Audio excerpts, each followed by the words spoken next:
Hello and welcome to this session of the IPA Effectiveness Conference. I'm Sue Unerman, I'm Chief Transformation Officer at MediaCom, and I had the honour of being convener of the 2020 awards, which was a very exciting, thrilling and emotional experience, and like no other awards for all sorts of reasons, partly because, of course, of the lockdown. And I was asked a question that I think probably no other convener of the awards has ever been asked, which was, are you going to cancel the awards scheme this year? And indeed, conversations were had, but the resilience of this industry is one of the things that we're proud of. And so we didn't cancel. The awards went on with a slightly extended deadline. And the quality of the winners has been amazing. And everybody who's won this year is very much to be congratulated. So we're here to talk about some of the things that we found from the awards this year. And what I'd like to do is please invite my co-judges, who were all brilliant, to introduce themselves and perhaps to open up to say what their main takeout was of the awards generally this year. So please, can I start with Catherine? Hi, Catherine.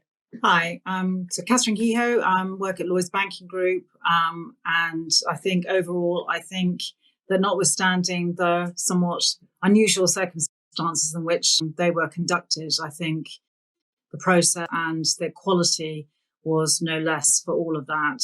I think that overall the push to read, and they were overall a really brilliant articulation of what's so great about our industry.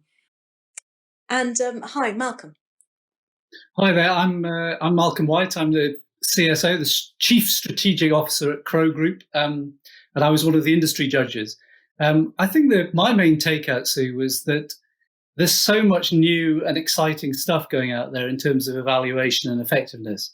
And I guess I've been in this industry for such a long time. I've only missed 3 IPA awards, the 3 right at the beginning. So I guess I thought that in this, the 25th IPA Effectiveness Awards, I guess I thought I knew what to expect.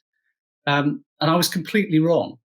The variety, the sophistication of the analysis, the freshness of some of the evaluative approaches and techniques really, really blew me away. And it made me realize that in my own practice, I've really got to step up my game to be bringing some new, fresh and different approaches to evaluation and effectiveness. So it wasn't just a privilege. It was an extremely stretching and exciting and slightly discombobulating experience because of that. So bracing as well then. And Shobha. Hi, I'm Shobha. I'm the Global Chief Strategy Officer at the community based in New York. And I, similar to Malcolm, I enjoyed the range that I saw in the entries. I think, from long, epic brand building narratives to really innovative, kind of wonky stunts from Australia that comes to mind. I thought I saw a range that felt really kind of inspiring in many ways. And what was interesting is most of the cases kind of dealt with some of the age-old questions, we grapple with: brand perception, brand relevance, brand affinity, making sure that you don't lose the brand as you kind of jump onto new modern ways of thinking and doing things. And I was really happy to find that there seemed to be a space where the importance of brand still kind of made itself felt in many of the entries, even when they were kind of short-term and stunty. So I really appreciated that. I mean, I really did think that the judging was very, very thorough this year. And as I said, it kind of it was more divided. I've only judged once before in 2018 when I was deputy convener. And when I judged then, there was quite a lot of consensus about the cases, but this year there was quite a lot of debate, some of which got very, very passionate. But there was an enormous amount to be proud of and excited about, I think. And kind of Catherine, back to you. What were you proudest of out of all of the awards that you? I think there's a number of things. I mean, ones that you would expect. So the normal stuff around the intense creativity you see but not just in the low budget advertisers where you'd expect that, because of course it has to thrive there. But what was really impressive was in the range of the big advertisers, not allowing the sort of bludgeon of big budgets to sort of blunt the beauty of creativity, ideas, innovation. And there's so many examples of that. Audi, John Lewis, Volvo, Gordon, some really great examples, some real innovation in channel strategy. This has already been said, from the kind of marketing stunts right through to sort of branded content and sponsorship, really good. But above all, I think the thing I felt most proud, and we should all feel proud of as an industry, was the humanity of brands that was coming through in the papers. It was, I thought, a really astonishing shift from product to customer, from product push to brand pull, from what we sell and who we are. And historically, the sort of like moving to sort of who you are and what you stand for is something that's more pronounced in service brands, but it was everywhere in the papers across all sectors. And in a world where customers are gravitating towards brands that show genuine empathy and humanity, I think, one, that's never been more important than it is right here, right now. And customers are looking for that more than ever from all brands in their dealings. But it was great to see that coming through in all of these things that are really being reflected in how we show up as brands in the marketplace. And I think that body language was prevalent right across many of the papers. I would agree with you. Malcolm, Shobha, have you got anything to add to that? What made you proud of us as an industry from your readings of the papers? Yeah, I was just saying it's easy once you've been in this industry for a long time, it's easy to start feeling jaded or a little indifferent, or you question if you actually have a noble purpose in life. But I was really impressed with the passion with which the papers were written, even the ones that felt a little, where we rolled our eyes and said, that's not really what you're doing. There was a real passion for the work that came through, and I'd like to believe that it wasn't just all for the sake of the intrigue. And that kind of inspired me. And I think at a time when we were doing this, smack in the middle of COVID, where it's easy to kind of just get lost in Zooms and not know what anything is about, I really appreciated the way most of the papers were written. It felt sincere, and it felt like people who knew their business and cared about it had written it. Malcolm, did anything surprise you about the awards? Yeah, definitely. I mean, I was hugely surprised by the variety of approaches. I think there are papers in this awards which you will not find anywhere else in the other 24 IPA Effectiveness Awards. So I'm thinking, for example, of the Diageo paper. There is not a paper like the Diageo paper. I mean, not that there are other papers that are excellent, but there is not a paper that takes a similar approach. Audi as well. That paper talks about, I think, 4 decades. So it's like long history. It's not just like a long campaign. It's like a long history of an idea. And I think what was really interesting to me is even brands that have got a really good track record in the IPA Effectiveness Awards. I mean, John Lewis comes to mind. They've won a Grand Prix, 2 golds and a silver in the past, and you might expect them to follow a formula in the way they proved effectiveness, but yet you got this amazing meta-analysis of a decade's worth of campaigns, and 5 lessons from that all of us could use. And So I was just really blown away. The IPA Effectiveness Awards is an incredibly mature thing now. It's an institution, in the UK and further afield. And yet those approaches were so fresh that there are papers that are completely and utterly unique. And that's why everybody needs to read them, because they're so unusual and different and brilliant. I mean, I thought that some of the lessons learned, which some of the papers put towards the end, was so well written and so really made me think. And the other thing that surprised me was that I learned a new word as well, which was from Central Coast Australia. I don't know if you remember the bowgun index. But Yeah. But that's not something that I knew about until I read that. Shobha, did you find anything missing that you expected to see in there? Yeah, and I don't know if I necessarily expected to see that in there, but in general, I've been thinking about this a lot when it comes to our industry. It's really hard to find those, real, true human insights that kind of punch you in the gut. Or it's a really difficult thing to get to anyway. And we're constantly on the lookout for it. But I'd hoped, some of them would get at it. Now, there were tons of smart thinking, pop culture and behavioral insights for sure, smart use of social media, I would say even smart cultural insights. But I was hungry for something about human nature that I'd never heard before, that a brand could, finally come out and say, no one's ever done this before. No one's ever even thought this way before. So I'd say that was missing. That depth of sort of thinking, I thought was missing. Malcolm, Catherine, did you miss anything out of your reading this year? Yeah, well, I was quite the opposite, actually. I think maybe I'm just not as critical as some of the other judges, and I think that came out a lot in quite a lot of the debates we had, because though I'm used to people having different opinions, I wasn't so used to people the judges having such brilliantly argued forensic analysis of perspectives. And I suppose I came into the judging with quite strong views, and I quite often changed my mind, and I prefer to think that was because of the strength of the counter argument rather than the weakness of my own. So I didn't think stuff was missing. I suppose for me there were insights, Shobha, that did have that thing someone said in insights, like when you open the fridge and the lights go on. Someone clever once said that. I think it was Jeremy Bullmore said that. And for me there were, the Campaign Against Living Miserably paper, which talked about, everybody's talking about mental health, but nobody's talking about suicide.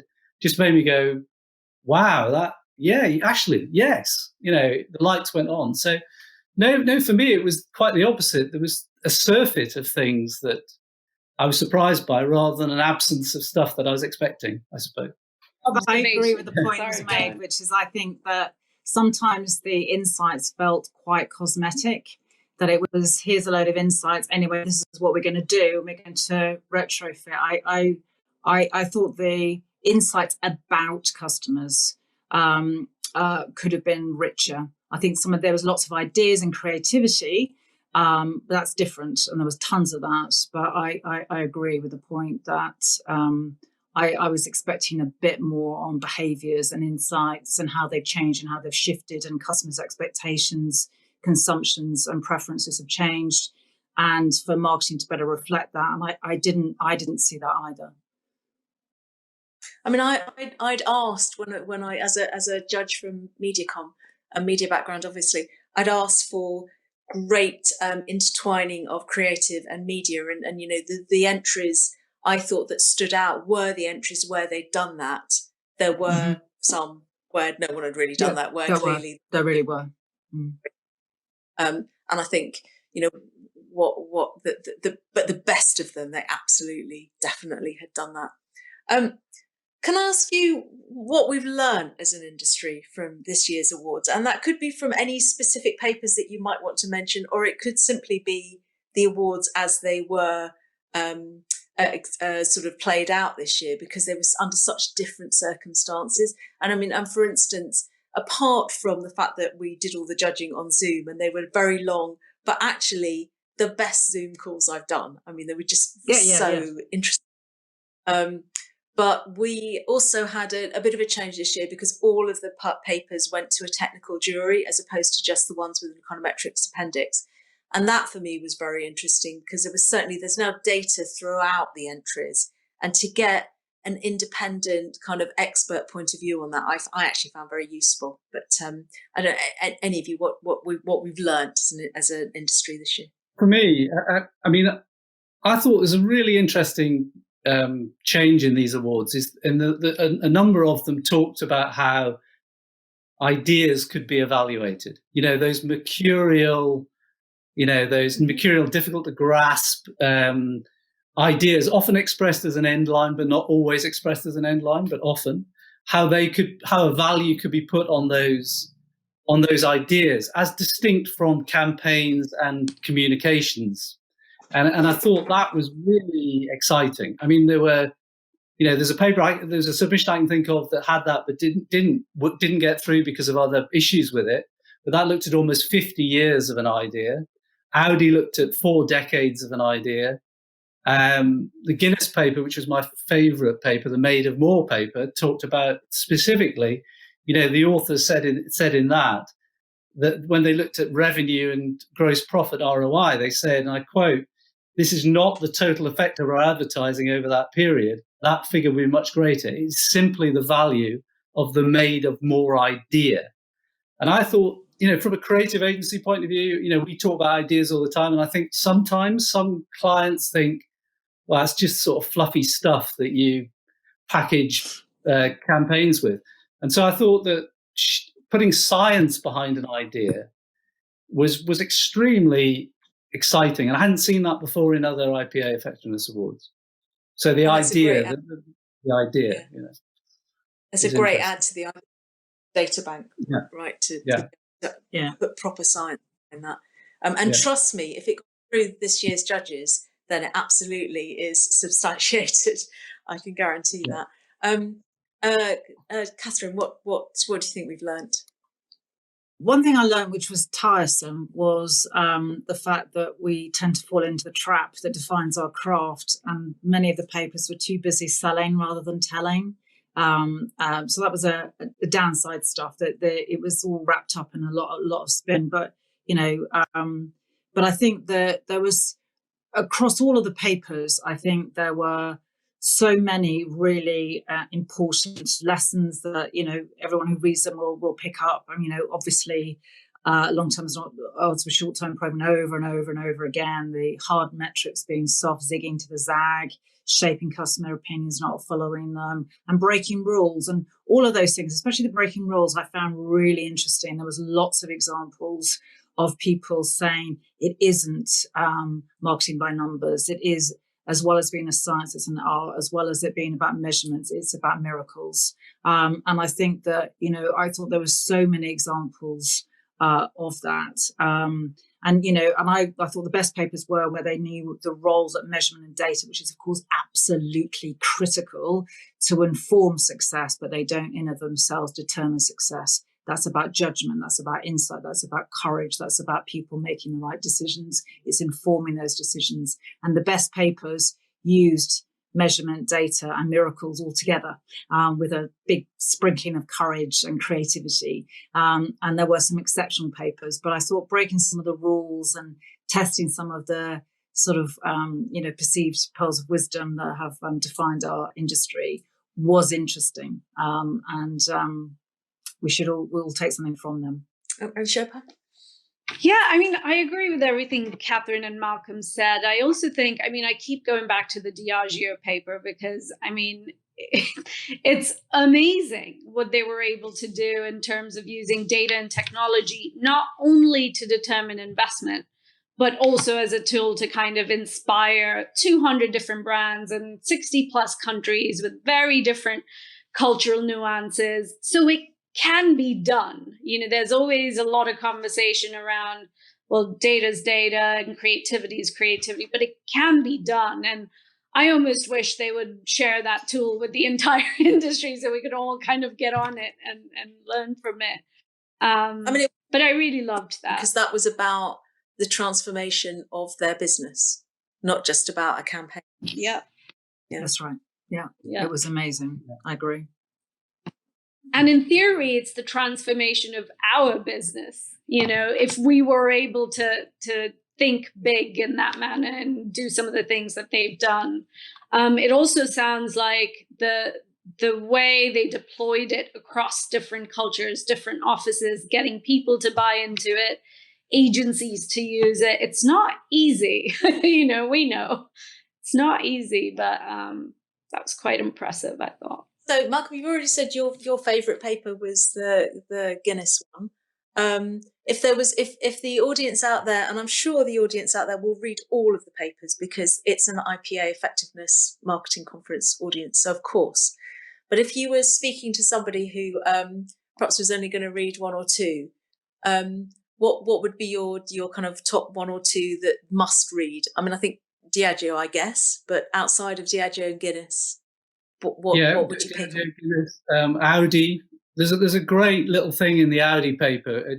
We talked there about measurement and metrics. There's a brilliant metric there, which is the wrote it down here. It's the return on agency investment.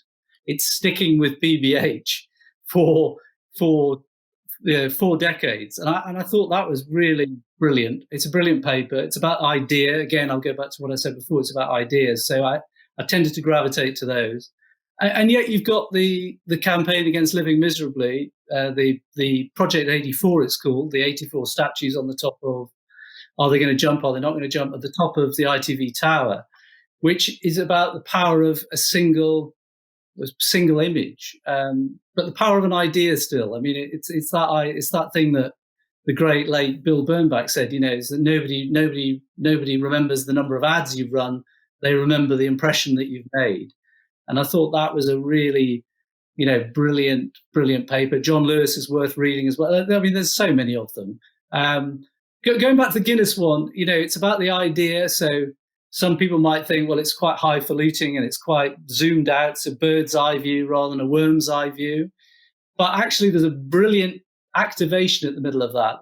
There's that great idea of Guinness Clear, rebranding ordinary tap water as a new product from Guinness, and to develop a new bar call. So it's why it's my favorite. It has so many bits in it that you can, I mean, let's face it, when in the industry, it has stuff that you can steal. I mean, that you can nick and use yourself. And I think that's what's so good. Yeah, I mean, so that's why I loved about it. But there's probably too many to mention, I think, but loads to enjoy. Let's mention some more. Catherine Shobha. Okay, for me, well, I agree there were so many excellent papers, and I obviously encourage everyone to devour the lot of them. A few highlights from me, I would say, whether it's Gordon's Gin with its story about how a market acted like a challenger to great success, or what I think was a truly sublime paper, which was the Volvo paper on hate stories that really turned sponsorship and cars on its head. Amazing. Or John Lewis with its homage to to a decade of possibly and arguably the best advertising our industry has ever seen, that teach about the power of the epic, of emotion and of consistency. But for me, my highlight paper by a mile was Audi. I know it's already, but that was my standout paper. It's unashamedly a love letter to the power of long-term impact of consistency, creativity, and courage. Astonishing paper. And everyone knows the power of long-termism. No one disputes that. But of course, that's easier said than done in practice under the pressures of delivering short-term results. And I think this is the ultimate instruction manual for the benefits of going long, delivering results, and holding your nerve against the pressures, they call it, the knives of effectiveness, being blunt short-termism and a crisis in creative effectiveness. It is a fabulous case study for their journey over 40 years. And it's absolutely loaded with how to break rules, how to stand out as leader, how to be the very best. It is a true leadership paper. I loved it. So I found a couple of smaller ones really delightful. The KFC one comes to mind just in terms of its sheer audacity. I mean, It just represented the notion of dreaming the impossible dream, and it's KFC trying to get a Michelin star. If that doesn't make people sit up and take notice, I don't know what does. I think it was written really well. It's clearly a PR stunt, but it's something that I really enjoyed reading. I've read that a couple of times as well. I also loved the Bailey's paper. I thought they'd done a really good job of tuning into what was going on in social media, what was going on in culture, and taking what was so core to their brand and not walking away from it, but leveraging everything else that was going on in culture to try and become relevant again. I think WaterAid was a really nice paper to read, just in terms of how a charity that feels so far away is something that you can still bring home and make it feel really personal. I think there was some real gems in there, to be honest. And, depending on what the challenge you may be grappling with, any of them would be great references to kind of inspire new thinking, I think. And I've just one kind of final question from me. We're going through a reset as an industry, forced on us physically by the great kind of pandemic events that are going on. I'm Chief Transformation Officer. If you could magically wave your wand and transform something right now, in respect of IPA Effectiveness Awards, can I ask you what you might do? Well, going back to the point I raised earlier about empathy, humanity, I think having, and I would say this as Chief Customer Officer, but I think having customer outcomes about, has it actually had, does advertising and marketing genuinely show an impact and in terms of customer outcomes? I think it's, all the effectiveness is commercial, and I want to see more. It's lip service to customer outcomes. And I think we have a responsibility, how our brands show up. We have a responsibility for the brands we take to the market to do the right thing for customers and genuinely change and deliver customer outcomes, which creates the best thing for our businesses, best things for our customers, now more than ever. If there was any one thing I could change, I guess it might be sort of a closer attention to how people define an insight versus an idea versus a cultural trend or something that, because to your point earlier, Malcolm, the things that you talked about, suicide versus mental health, that's a brilliant observation that's out there. Strategy is a choice. It's what you choose to do with that kind of defines your strategic point of view. So I think a clearer articulation of that, just because these papers live on such a high level, would be kind of interesting, even in terms of educating people. I mean, I come across people all the time, clients who don't know the difference between insights or data points, or, so I think that would be interesting. But I was actually really impressed with all the papers that I saw this year. The only thing that I think I would add is, I suppose because of how unusual the situation was, where we were all on Zoom, I wish that there was a way of, I remember when I was an author, it would be brilliant to have seen the debates that went on, probably well after the prizes have been awarded, because you don't want people to be going, hang on, he said that, yeah. But a brilliant experience. Yeah.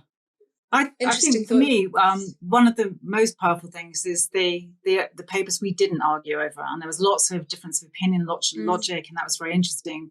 But it was the ones that, after we'd obviously read them thoroughly, interrogated them deeply, where everyone just stood back and said, "It's perfect. That is amazing," because it hits the box on customer, on brand, on reputation, on culture, and commercial outcomes. Every single box is ticked, like Tesco. We bow at the altar of a perfect paper, as we do for the Grand Prix indeed this year. Congratulations to everybody that entered. Congratulations to all of the award winners, and also many, many thanks again to all of the judges, but particularly the judges on the panel today. Thank you and goodbye.